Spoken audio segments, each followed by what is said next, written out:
राजा और जौहरी। नैतिक शिक्षा। सोच समझकर और धैर्य के साथ लिया गया फैसला निर्णायक होता है। रामगढ़ में एक जौहरी रहता था। वह बड़ा गुणी और पारखी था। किसी चीज को एक बार देखकर ही उसका सही मूल्य बता देता था। इसी कारण उसके पास दूर दूर से लोग अपनी वस्तु का वास्तविक मूल्य जानने के लिए आते थे। धीरे धीरे उसकी चर्चा वहां के राजा के कानों तक पहुंची और राजा ने जौहरी के गुण की परीक्षा लेने का निर्णय किया। राजा ने उसे अपने दरबार में उपस्थित होने का आदेश दिया। राजा के आदेश पर जौहरी दरबार में उपस्थित हुआ। राजा ने जौहरी को बैठने के लिए आसन दिया। फिर अपनी बगल में बैठे राजकुमार की ओर इशारा करके कहा, मैं यह जानना चाहता हूँ कि मेरे राजकुमार की वास्तविक कीमत क्या है। राजा का आदेश सुनकर जौहरी बहुत असमंजस में पड़ गया। उसने कभी किसी व्यक्ति का मूल्यांकन नहीं किया था। वह मन ही मन सोचने लगा कि मैं राजकुमार की कीमत क्या बताऊं। अगर कीमत कम हुई तो राजा नाराज होकर दंडित कर देगा। अधिक होने पर क्या होगा कुछ पता नहीं। जौहरी कुछ देर तक किसी सोच विचार में पड़ा रहा। फिर बोला, राजन, काम थोड़ा मुश्किल है। इसके लिए आप मुझे 1 सप्ताह का समय दें।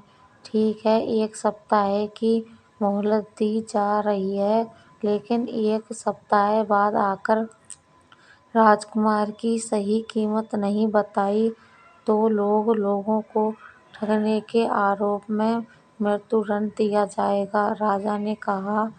राजा की बात सुनकर जौहरी अपने घर वापस आया। 2-3 दिन तक वह यही सोचता रहा कि आखिर राजकुमार की सही कीमत कैसे बताई जाए। जौहरी को परेशान देख उसके पिता ने उसकी परेशानी का कारण जानने के लिए पूछा, बेटा, क्या बात है, तुम परेशान नजर आ रहे हो। जौहरी ने अपनी समस्या बताई तो उसके पिता बोले, तुम व्यर्थ में चिंता मत करो। राजकुमार का मूल्य बताना बहुत आसान है। कल तुम राजा के सम्मुख जाकर कहना, राजन, राजकुमार के माथे पर में जो रेखाएं भाग्य ने खींच दी हैं उसकी कीमत तो कोई नहीं लग सकता, परंतु यदि उन्हें हटा दिया जाए तो राजकुमार की सही कीमत 2 कौड़ी की भी नहीं है। दूसरे दिन जौहरी दरबार में उपस्थित हुआ तो राजा ने पूछा, राजकुमार की सही कीमत मालूम कर ली। जौहरी ने बोला, हाँ राजन, सही कीमत क्या है।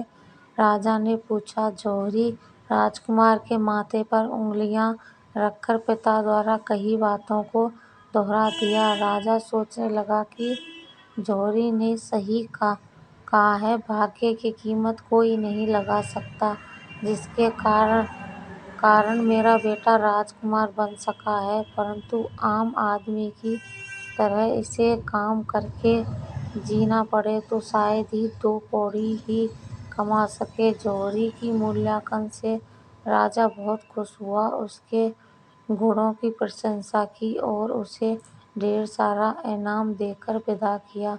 नैतिक शिक्षा।